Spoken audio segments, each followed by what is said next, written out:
stand together, we'll never fall.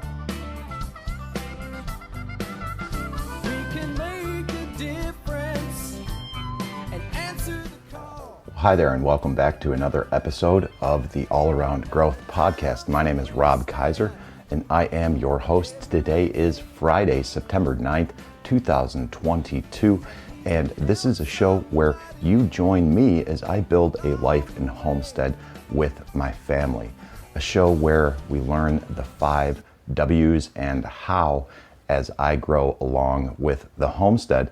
The topic of today's show is the harvest moon rises. And the reason the title of today's show is the harvest moon rises is we are doing an Old Farmers Almanac show today.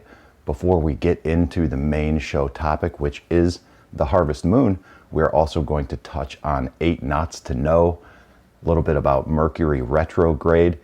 And if you're not familiar with what the daily almanac is, it is from the Old Farmers Almanac, which I will link to in the show notes. You can sign up for this. This is no affiliate. This is just something cool, something that I have been reading for years, and I like to receive these emails. And it keeps me in touch with, I feel like reading the daily almanac from time to time keeps me in touch with the homestead mentality, keeps me in touch with the seasons, keeps me in touch with other things that other people are doing. Because in the context of the homestead, in the way that we do it, it's very different than the context of homesteading in the way a lot of other people do that. And that's something that is very easy to do, is to get caught up in this comparison trap, especially with homesteading. Well, I don't keep a big enough garden, or I don't keep a garden at all. I don't have chickens. I don't do this. You know, I buy my eggs from the grocery store. All these things, all these things make us feel somewhat less than. And I think that it's important to understand that homesteading is about a mentality, and homesteading is really what you want to make it be. And that really resonated with a podcast that I listened to last night called the Be In Podcast with Andy Lane and Doug Wharton from Hand Hewn Farm. I'll link to that in the show notes, but that was it's a long interview, but they talk about that a little bit. So I would encourage you to check that out. I know Andy and Doug personally. I've known them for years. They actually have been here, hosted a beef butchering workshop. I've been at their place for workshops. I've been at other places where they've hosted workshops. They do great work.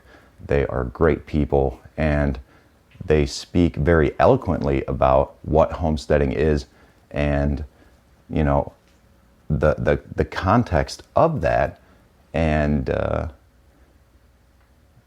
I would encourage you to listen to that. So let's just get right into it. Now, like I said, the Daily Almanac comes from the Farmer's Almanac, and it includes little tidbits such as who was born on this day, what happened today in history, other nuggets like the fact that there are 13 days until autumn begins. And with that said, it's also worth pointing out that 13 days until the online store here at York Meadow Farm opens. So I would also encourage you to check out the show notes, learn what we're doing here on the Farm and Homestead to grow the farm and homestead, sign up for the newsletter, get updates about the online store.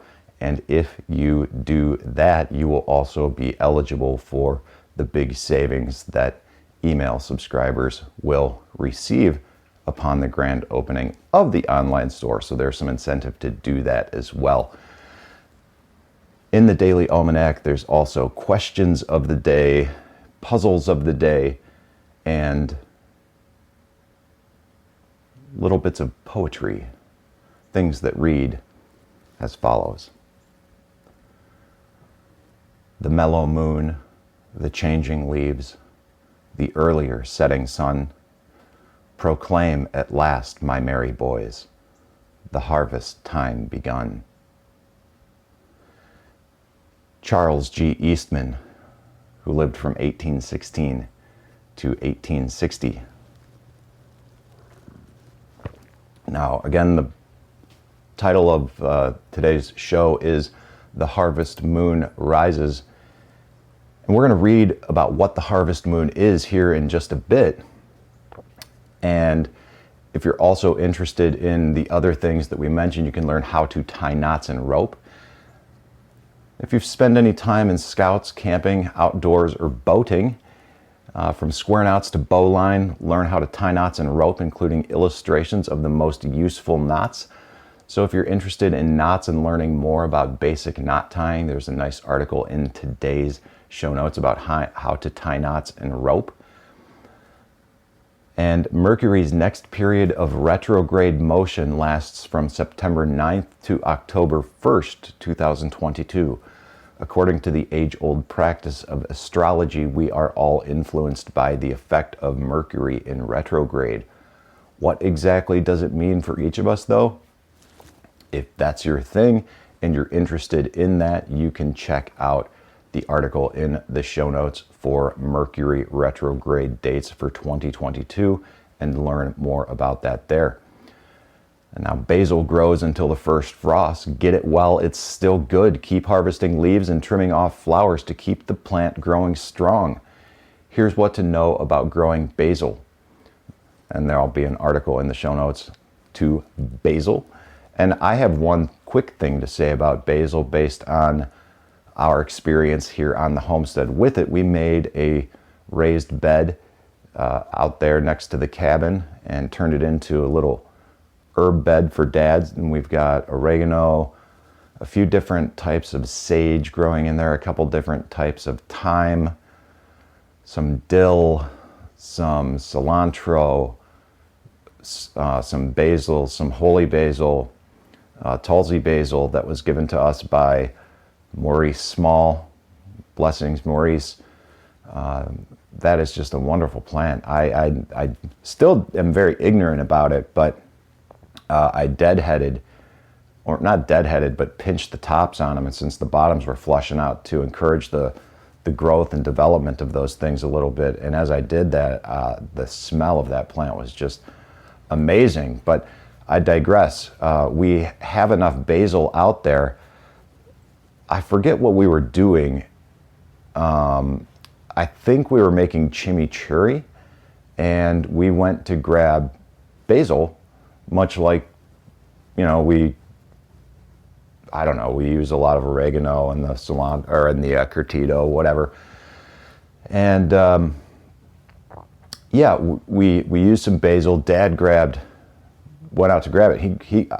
He cut way too much. I'm not really sure what he was thinking. We didn't need a whole lot, but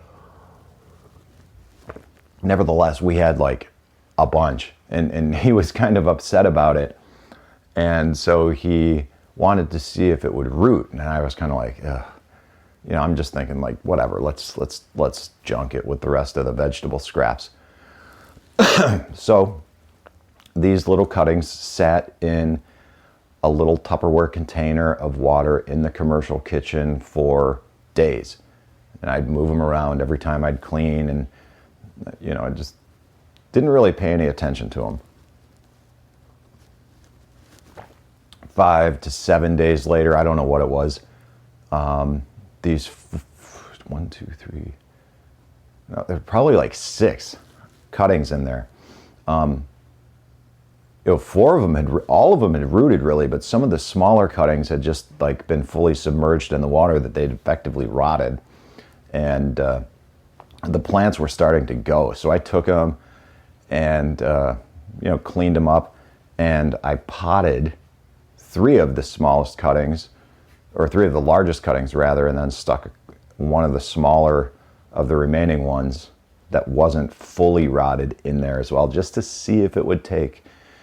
And then one more, I ran out of potting soil, so I just threw it back in the raised bed out there, and hopefully, it'll live. Most of these plants out there in the bed have survived. It's a raised hugelkultur bed that is on the west side of the house, right next to the cabin. So it holds a lot of heat right there, and we've been lucky, and everything in there has wintered over year after year after year. And the cilantro has simply reseeded. But yeah, the basil has been very impressive, and for those of you who are around, I would encourage you to take cuttings of your basil plants, just throw them in a vase, root them, and then, Dad and I are going to try and keep them as house plants. I've got all sorts of house plants in here. I started growing avocados from seed. Dad started growing out a bunch of turmeric. I had some bananas, gave those away as gifts. And I don't know, houseplants have been the new, but not a new, but my interest and my developments in propagating my houseplants has been very successful as of late. So maybe I should do an episode on that later. But anyways, I just happened to be looking at all of those, thinking about houseplants as we're talking about basil, turning them into houseplants. Now, speaking of basil, there is also a recipe for a fresh basil and tomato frittata. Now, this fresh basil and tomato frittata is a prime example of how tasty a simple recipe can be. Juicy tomatoes, sharp cheddar, and fresh basil are natural partners in this easy egg dish. Put it on the menu for breakfast, brunch, or lunch.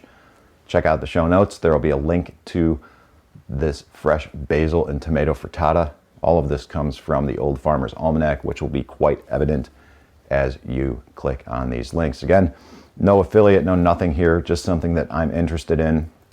I wish they did have an affiliate program because I would be a big supporter of it. And that is about it in the Daily Almanac. There is a whole bunch of other products in there. That's just something that you kind of have to settle for. The Daily Almanac is trying to make a buck too. But who knows? Some of these products may be for you. They've got an Old Farmers Almanac planner, the 2023 Old Farmers Almanac moon calendar, little eucalyptus and mint kitchen towels, all sorts of, cozy, homesteady things that may be of interest to you. All right, so let's take a look at what is the harvest moon, learn a little bit about what that is, and we'll read this article by Fred Schaff from August 9th, 2022. Again, the article titled, "What is the Harvest Moon?" will be linked to in the show notes along with everything else that was discussed in the show today. Shine on Harvest Moon, Facts and Folklore. The harvest moon appears from September 9th to 11th. The moon will appear full for about 3 days around this time, from Friday through Sunday. Why does this phenomenon happen? Learn more and shine on Harvest Moon. Now, when is the harvest moon? This year, the brilliant harvest moon first appears in the evening of Friday, September 9th, before reaching peak illumination at 5:58 a.m. Eastern Daylight Time on Saturday, September 10th. It will be below the horizon at this time, however.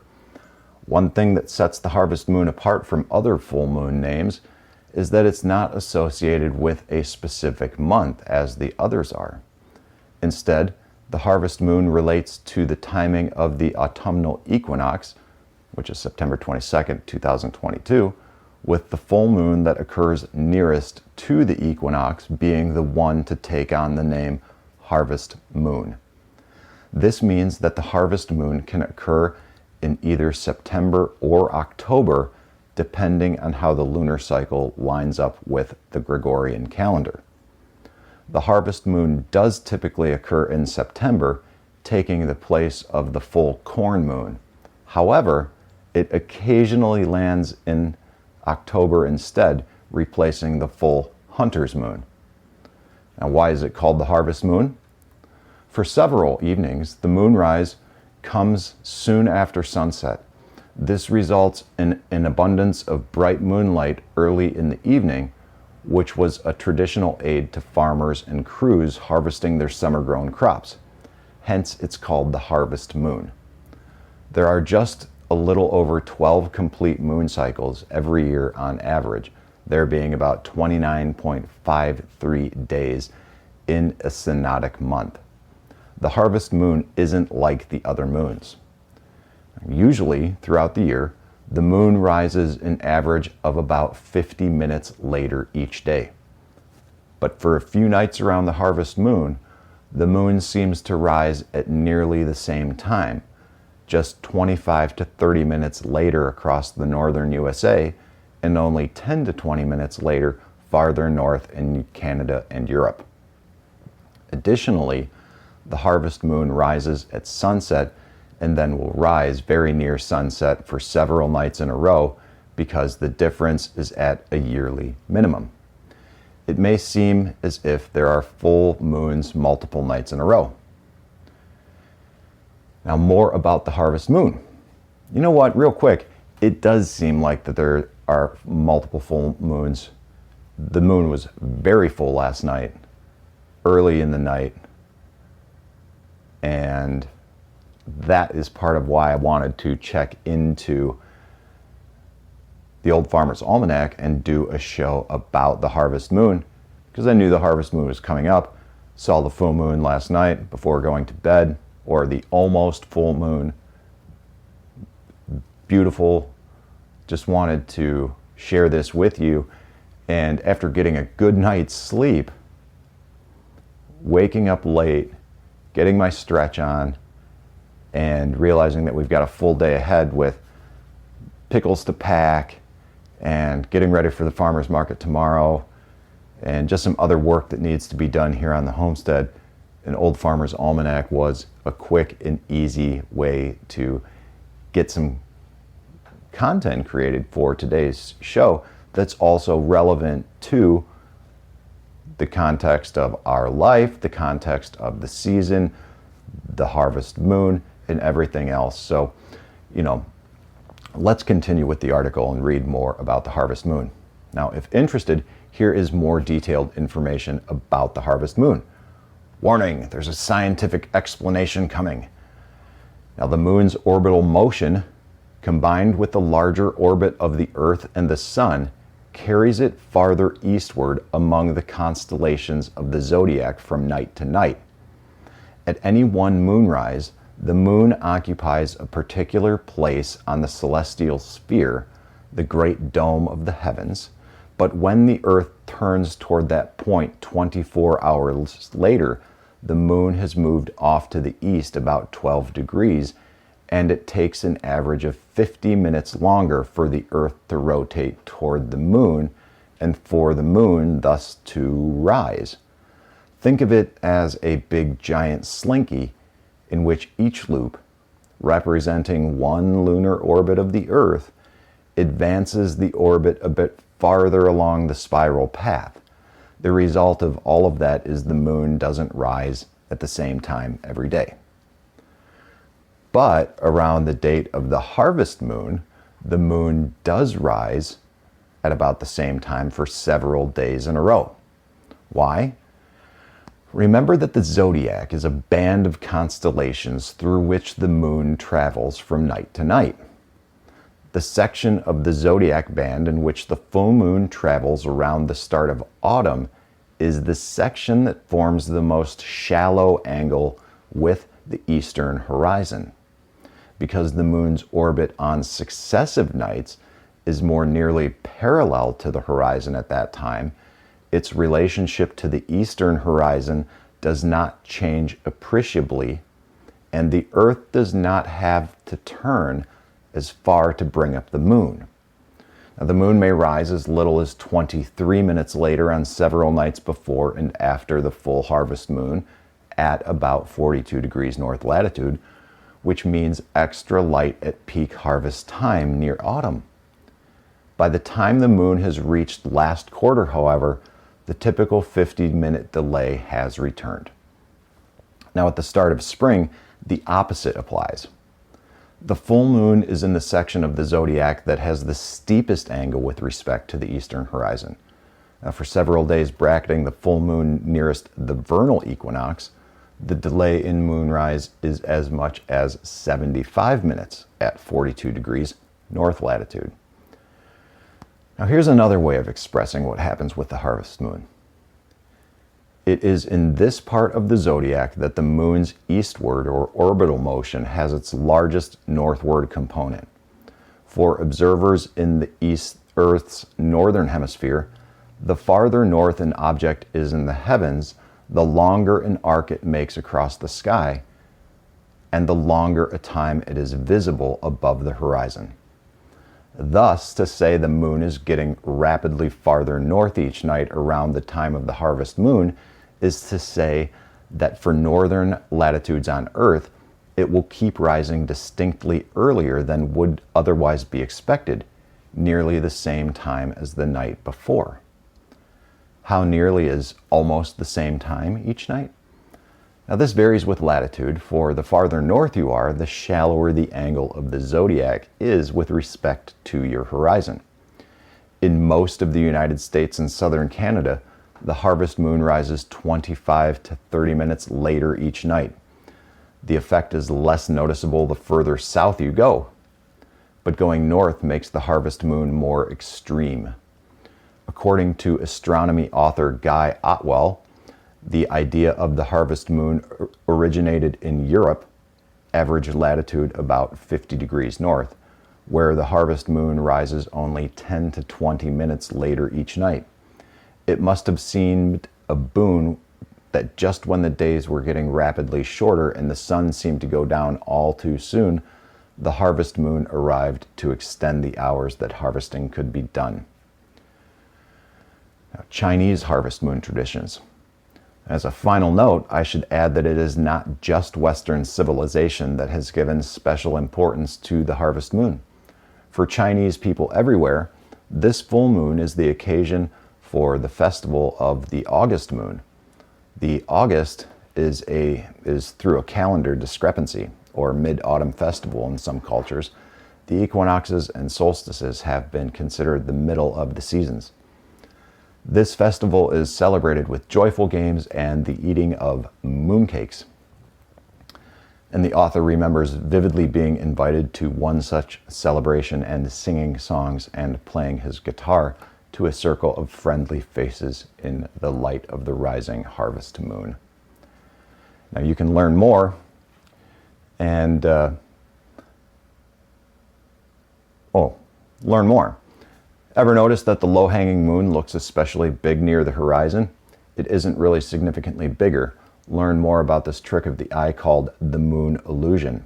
You can find out what your moon phase is tonight and what the next full moon is, and there's links to a lot of what I talked about in this article embedded within this article, and the title of this article is What is the Harvest Moon? This article will be linked to in the show notes as well. And that is about it for today's episode. You know, as I looked at the moon last night, I remembered that there was something, a term for that, the reason why the moon looked so much bigger on the horizon. And it's that term, moon illusion. And I almost shared that photo to the group, but I came in and I got distracted, and I simply didn't.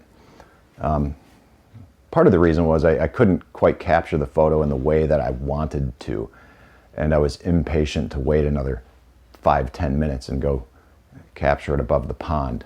But maybe tonight on the harvest moon, I will wait and do that and capture a nice reflection with the cabin in the background.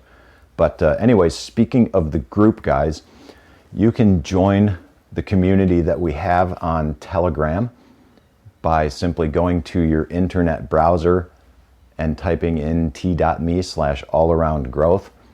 That will bring you to the Telegram group. If you are already a Telegram user, easy enough, you know what to do. But if you are not a Telegram user, I would encourage you to check it out. It operates much like your native messaging platform on your phone. And there are groups. You can easily manage the notifications, mute them, turn them off, mute them for periods of time.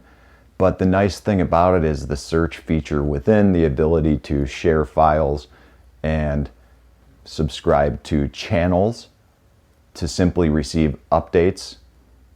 For example, there's an All Around Growth channel that you can subscribe to just to receive updates when new content is released.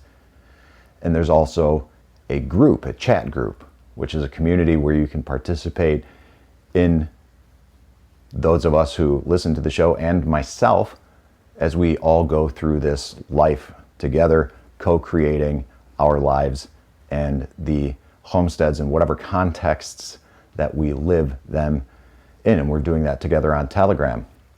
You can also find the show on various social medias. We are on Facebook. There is a new page, relatively new as of last year, and last November rather. So check that out at facebook.com/allaroundgrowth. Give us a like there, share the page, encourage everyone to check out the show.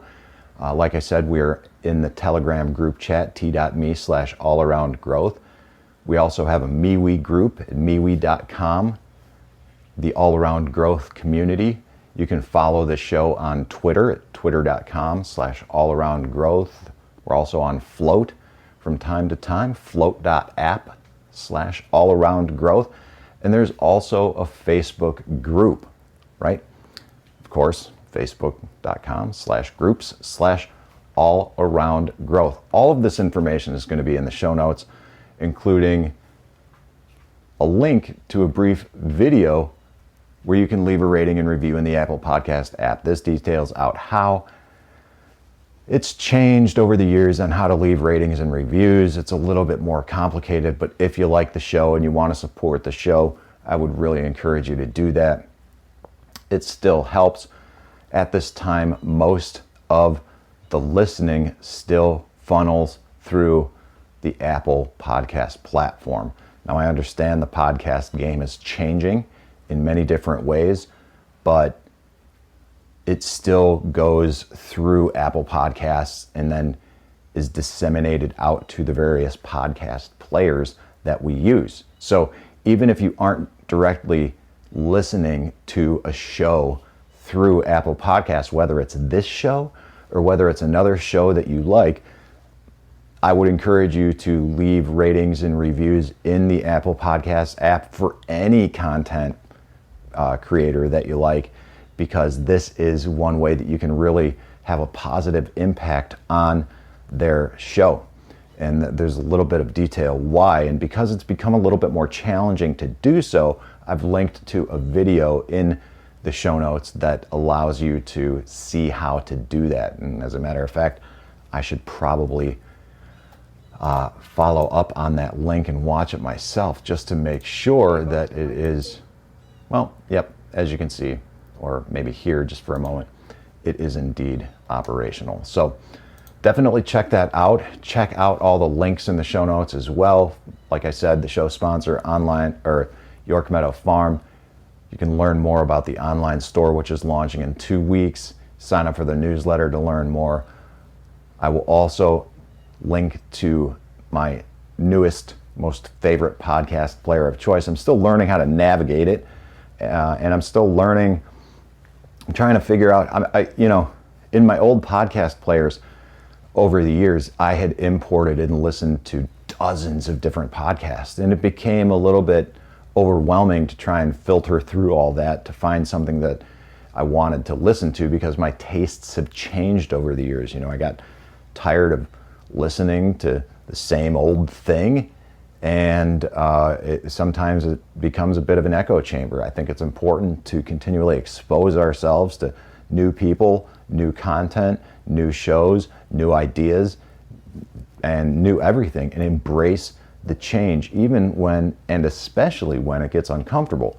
So one of the ways that I am doing this is when I reset my phone to try and get my shit straight, for lack of a better term, I did not resync it with anything, and I installed a new podcast player, or reinstalled it, I guess. And that's Fountain.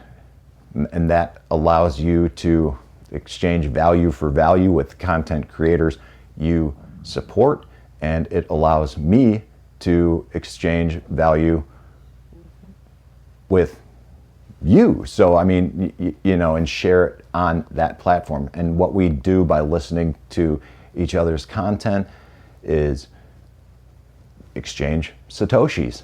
So everyone wins when we use platform. And the cool thing about that is you can also create clips. You can follow people just like you would on Twitter or other social media platforms. And not only is it a podcast player, but it's also got a bit of a social media component in there as well. I'll link to that in the show notes as well. And if you're interested in Bitcoin, I'll also link to Strike in the show notes, which is just a simple and easy way to buy and transact with Bitcoin. So check that out. Those are affiliate links. I make no bones about it. You get a bonus when you sign up for it using those links. I get a little something back, and everyone wins. So guys, that is it for today's show. Thank you for tuning in. I hope you have a great weekend, and I very much look forward to catching up with you on Monday. This is Rob Kaiser, and thank you. In a world of pain, what can I do? The needs are many and answers a few. People turn away, and I wonder why. If I can help somebody, then I want to try. People may think that it's odd that I believe in friendship and love. And truth is always the best way to the world that may seem odd. I'm an odd fellow. I'm an odd fellow. I'm an odd fellow. If we stand together, we'll never fall. We can make a difference and answer the call. You know the times are wasting every day, and we can help somebody along the way. People may think that it's odd that I believe in friendship and love. Truth is always the best way to the world that may seem odd. I'm an odd fellow. You're an odd